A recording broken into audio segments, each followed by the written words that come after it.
Ka Sorkar Jila Kalapanpa Bakanum Pdang Yakarai Bakan Kuntop Nebansha Yakita ki unrepresented tribe Banlong Kum Kidikot Haki Lightly ki Autonomous District Council Kibadan Hakijala Habakran Hakijing Kendo Patkilat Patai Kubot Mentagasni Umindri Ramba Kajala Konrad ki Sangma Loong Bana Kalyang ka Sorkar Jila ka Snow Baka Jingdon ki Dikot Jong Nong Mikmat Haki ADC Kamderu Bakan Palat Yaga Saupongot Katba ki MDC ki basuse ne ki nominated member Kim Day Ban Palat Yaka Sangut Hakaba Sanpo percent ne kini Day Ban Pa Kerpang Shaki Kintay Kani ki Jingong ki Jong Konrad Kalawan Hadin Pan Nakliang ki MDC Hapo ka KHDC ki Lepdang Ban Menjur Bakin Pa Dakaju ki Jing Ai Jungbut Jong ka Sorkar Jila Halo ka Jingtmu Ban Penkala Yaka 6 schedule Shaka Home Ministry Jong ka Sorkar India. I'll start with the District Council as all the CEMs and Deputy CEM are here. So first of all, I would like to, of course, welcome our CEM from Jente Hills District Council, our Deputy CEM from Garo Hills District Council, and our CEM from Khasi Hills Autonomous District Council, and our AG for being here for this meeting. We had a meeting today starting at 3 o'clock. And this is the second round of consultation we had in regards to certain aspects of the amendment to the 6th schedule, which had been parliamentary committee had given its suggestions and recommendations on it, based on which Government of India has asked the state government and the district council's opinions and suggestions on those particular issues to be given. Last week we had met and we had initiated the discussion. Post that the CEMs and the district councils had meetings with our officials as well as with the Advocate General, and today was the concluding meeting to finally give the recommendations from our side to Government of India on the different points that were mentioned by the Parliamentary Committee on the 6th schedule amendment. The first issue was regarding the issue of unrepresentative tribes in the nominated seats. So we as state government and as district councils have recommended that the word unrepresented tribes must be removed. So therefore the word unrepresented tribes should not be there, and accordingly suggestions will be made to Government of India on that aspect. Number 2 was regarding the number of seats, and we felt that, and so did Government of India also feel, that there should be a uniformity when the suggestions are given. Therefore, keeping that aspect in mind, we have decided to recommend that the 3 district councils shall have not more than 40 members each. The 3 district councils shall not have more than 40 members each and shall not have more than 4 nominated members. So total will be 40 maximum and nominated will be 4 maximum, which is similar to how it was earlier in the original 6th schedule, where the numbers was kept 30 and the maximum nominated members was maximum 4. So similarly, we have said that it will be maximum 40 with maximum nomination of 4. Any permutation combination will accordingly be issued by the governor on the recommendation and suggestions given by the cabinet, and of course in consultation with the district councils. So therefore, if a particular district council would like to have based on the population 36 members elected and 4 nominated, then that is what will be recommended for that particular council, and so forth. If other councils want to remain at 29 plus 1, then they can also remain at 29 plus 1, but it cannot be more than 40 and nomination cannot be more than 4. So this is in line with the original 6th schedule that was initially passed in 1952, is it? Yeah, 52. The third aspect was regarding the village councils and the implementation or the election in the village councils also. Now, while I go into this, let me clarify the background of how we are moving forward. You have to remember and realize that the 6th schedule amendment is being done from all aspects, whether it is the anti-defection law, whether it is Article 280 for the Finance Commission and finance being given directly to the district councils, or other aspects of the district council like number of seats. So all this is being done in a very holistic manner. We have to also remember that in the Government of India's scope of things, they have no intention to affect the customs and practices of the people of the states and the district councils. And in fact, it has been mentioned categorically by the parliamentary committee also that customs practices, however sacrosanct they may be, should not override democratic principles, and therefore the overall plan is to ensure that there's a balance between the development aspect as well as the aspect of the traditional customs and practices of the people. So with that in mind, what we have decided as a committee with the district councils and the state is to ensure that we balance these two aspects. The Government of India will amend the constitution and give financial powers or financial support to the district councils, but they will require that certain democratic process should also be followed. So therefore, we have kept in our agenda today that the Garo Hills area, which has got Nokmas as traditional heads who handle and take care of more of the land issues and the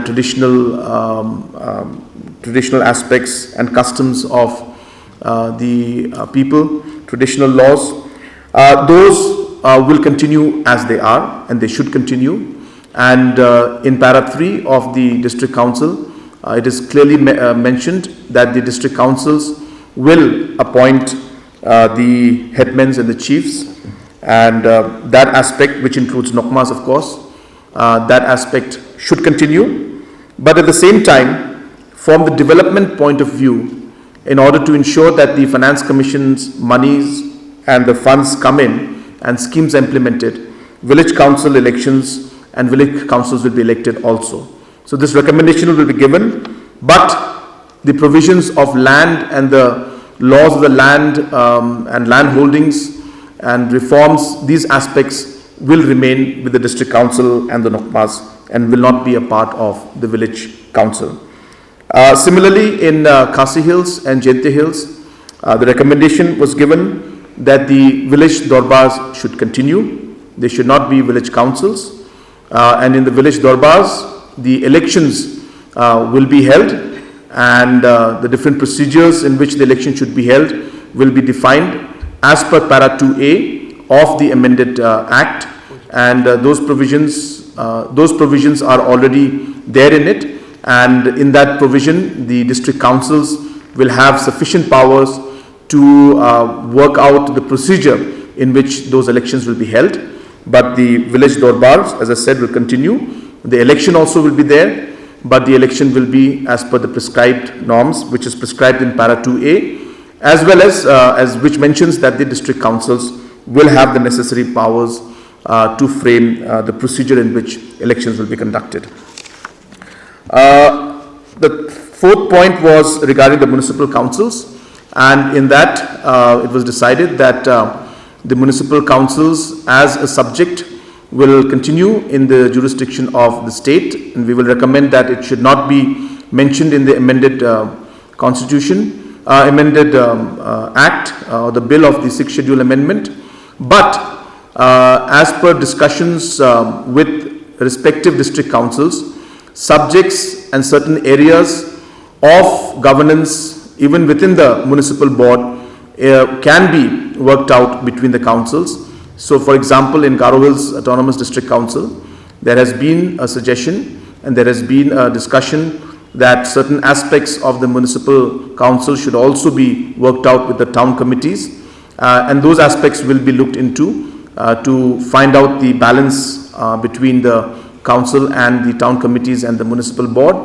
But our recommendation will be that the municipal councils should not be included in the amended version of the 6th schedule that is there. Yeah, so as I said that each council has a different number, and therefore it will not be appropriate for me to mention those right now, because those numbers are something that the district councils will once again sit with their committees. But what is important to remember is two things. First is that we can't have different numbers when it comes to constitutional amendment. So therefore there has to be a uniformity in the proposal that we give. And therefore we took a line from the existing 6th schedule which says that you can have a not more than 40.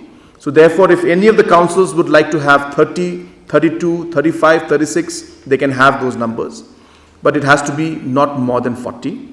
And number two, as many numbers that they have, it cannot go beyond 40, but out of this 40, not more than 4 can be nominated members.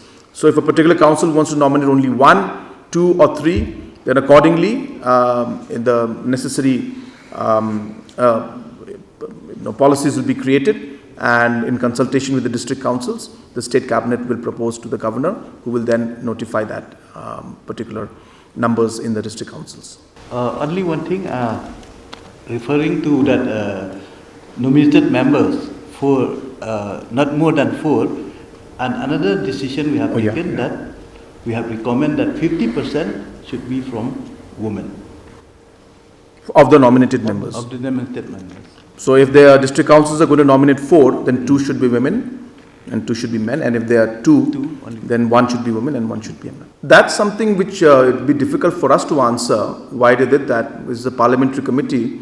So it had taken a decision at its own level, and I would not be the appropriate authority to comment on their decision.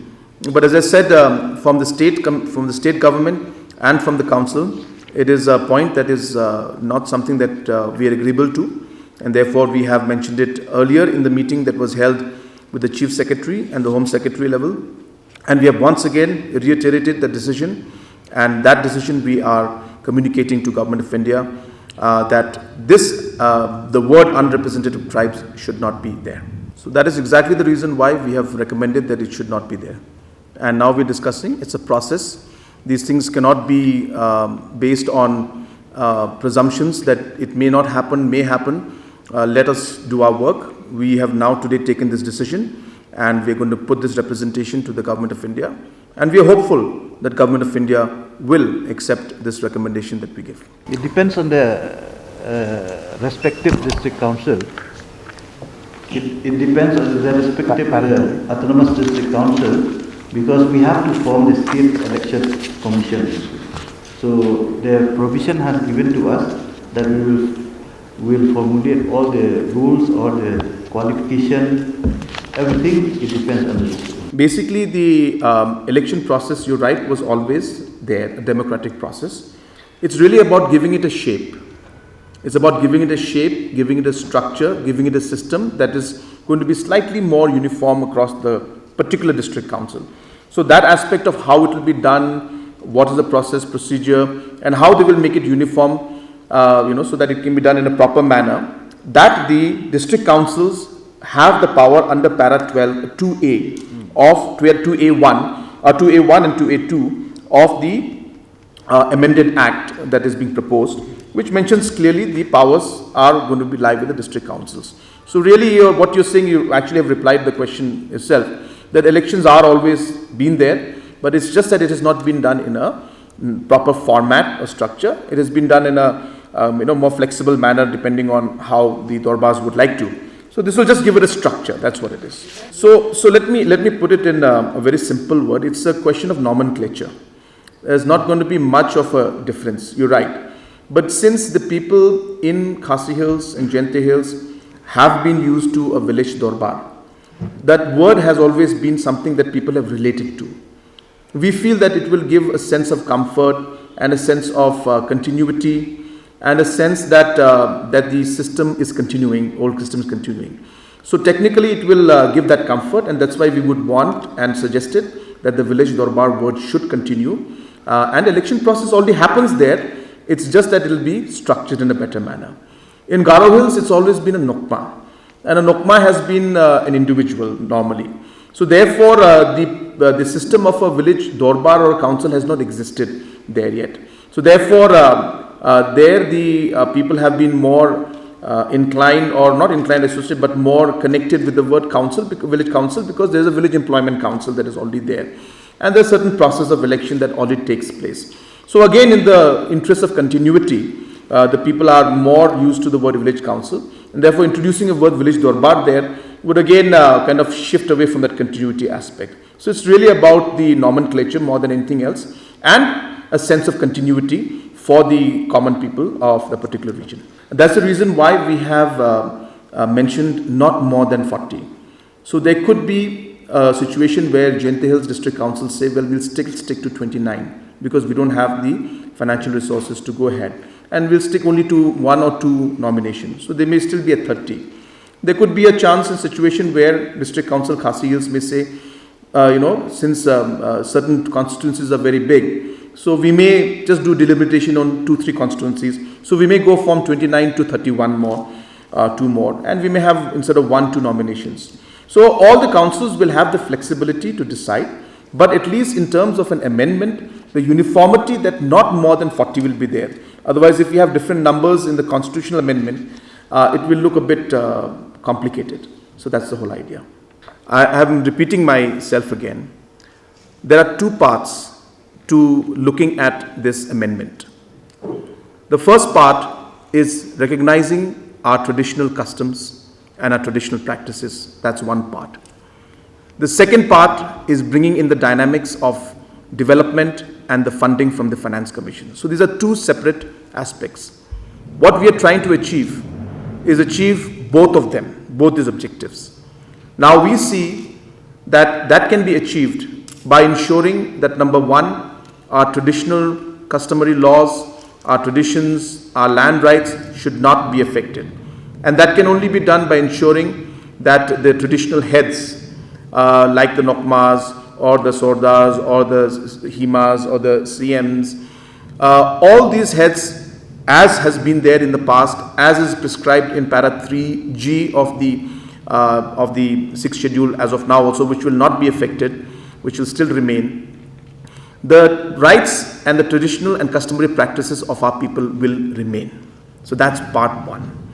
Part 2 is, for Government of India now to give Finance Commission, they require a democratic process in which a democratic system is there, so that the funds utilized are uniformly done in all the district councils and all across the state in a democratic manner.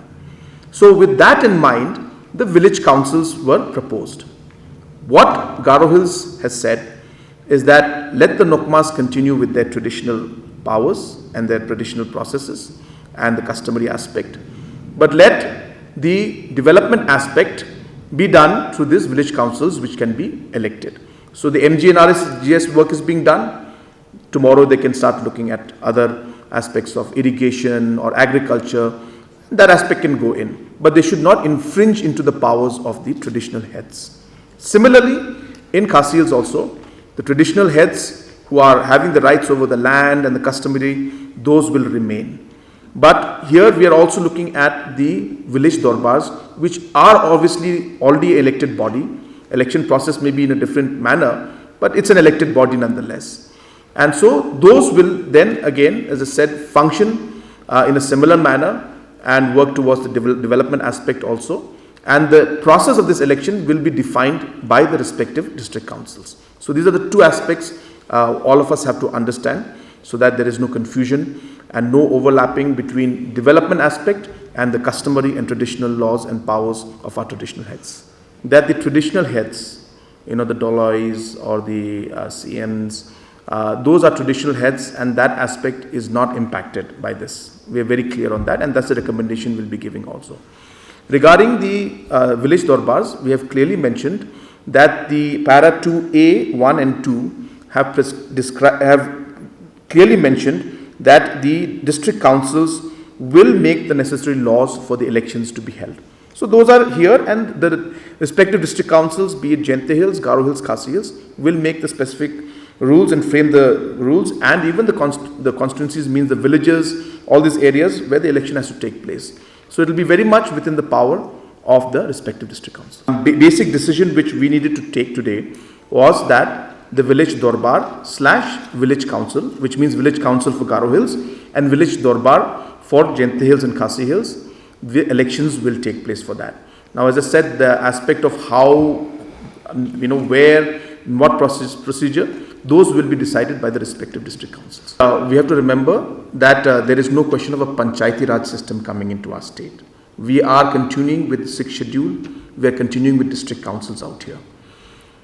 And that is why our traditional heads will continue. Our customary practices, our customary laws will continue. And there is going to be no infringement on that. But there is an addition this time. And the addition is that we are going to get money from the Finance Commission. Now, once the money comes in from the Finance Commission, Government of India has suggested and recommended that when development aspect comes in, it makes more sense to have a democratically elected body to implement those schemes. So it's really a question about segregating these two aspects and realizing that when development aspect is coming in, they are suggesting that we should have the village Dorbar / village council to be elected, so that the money given is implemented by a democratically elected. So the people's voice will be aspect. So there's no question of Panchayati system. It's clearly district council continuing, but the scope has been broadened, finance is being given, and aspects of 10th schedule or anti-defection law will be applicable. So that's what it is. I will repeat it again. We have to stick to that. Because you see, now the constitution amendment have given us open that no more than 40. Should not be more than 40. So it depends on us. We can reduce also. It's not a question not of more than 40 to increase. You see, the question is that we cannot increase more than 40. That means we will have 37. We will have 35. The word is very simple. Not more than 40. That means 31 is also okay, 32 also is okay, 33 also okay, 35 also okay, 37 also okay, 39 also okay, and 40 also okay, but not more than 40. So that's as simple as that. Understand the background of what Territorial Council has come from. Territorial Council is no big word. It's just that earlier there was only Garo Hills district, Khasi Hills district, and Jente Hills. So therefore that time they had said it was an autonomous district council. Now Garo Hills has got 5 districts, Khasi Hills has got 4 districts. And 5 in fact, and Jente Hills has 2 districts.